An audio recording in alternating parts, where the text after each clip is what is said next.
I graduated therapy, and I'm going to tell you how I did it. Therapy graduation isn't a diploma. You don't get a certificate when you're done. There's nobody at the end of the stage clapping and yelling your name. It is just you at the end, finished, finally completing, thinking about everything that you've done, all of your hard work. You may not get a diploma, but you will get a mirror. And mine showed me the truth. It showed me my patterns, how I was showing up and why I kept finding myself in the situations over and over and over again. It's because of the people that I kept choosing. It's because of the situations that I kept choosing. It's because of the decisions that I kept making because I was not aware of my patterns. My last day of therapy, I went in and I had an awakening. I came to my therapist. I said, I have an awakening. In my sessions, I always journaled. She always gave me a journal prompt at the end of the session. So I used my journal and I wrote down everything that I was feeling. And I came to a realization and I brought it back to therapy. And I said, you know what, my therapist, she's going to be so proud of me. I had no expectations that therapy was going to end that day. I just wanted to read my journal to show her what I have learned and the work that I have been doing. Because up until that point, she told me that I was really doing a lot of work. And I really was. I was reading the books. I was doing little things to try to grow and get better because I was starting to feel stagnant. I wanted to dig through whatever that was making me feel stagnant so I can progress and move forward. And that's what I did on that last session. I wrote down all of the people that I found myself in relationship with. It started with a romantic partnership, then a friendship, and then a situationship. And I realized in every single one of those situations, all three of these people share the same character traits and exhibit the same behaviors. And so I drew a parallel between those three people and I turned the mirror on myself and said, why am I choosing these people? All three of these people are the same. I overfunctioned. I overextended myself. I fought to earn love to people who were emotionally unavailable. Not because they were bad people. It's because we were not compatible. I am a person who requires depth. And I cannot attach myself to people who are emotionally unavailable. And that's exactly what I was doing. And it wasn't just those three people. It was my entire life.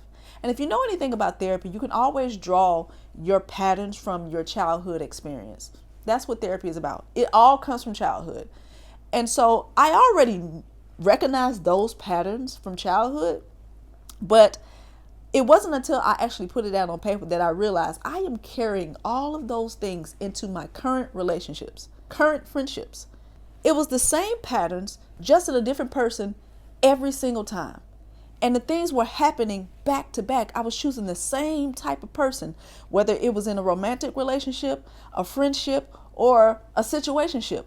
I was choosing the same dynamic, just in different outfits. And when I saw it written down, I said, this is it. And once I saw it, I said, I will never do it again.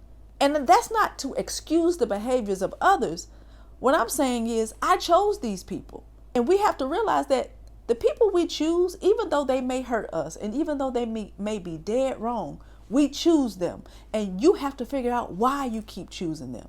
And that's what I did. When I saw it in black and white, and I was able to tie together every single one, that's when I was able to finally take off the mask and stop performing. Stop performing worthiness. Stop performing for love. Never again will I overfunction for people who are emotionally unavailable. Like I said, they're not bad people. They're just not my people. I'm not compatible with people who live in the shallow end of life. I'm a person who requires depth. It is a core need for me. And I can't settle for less. Settling for less is what caused me to overfunction emotionally. And that's what I identified in that last session. And my therapist told me, she said, I think you got it. I think you're ready to graduate therapy. And I was shocked. I was taken back. I was like, wow, I didn't come here to finish therapy. I just came to show you what I learned. But she said, you got it. That is how it happened. When you go into therapy, you name your patterns, you look at the parallels and look at why you have been choosing the things you have been choosing and take accountability. That's when you're ready to take what you have learned into therapy and take it out into the world. I didn't fix everything in that 1 year that I spent in therapy. But what I did is the work.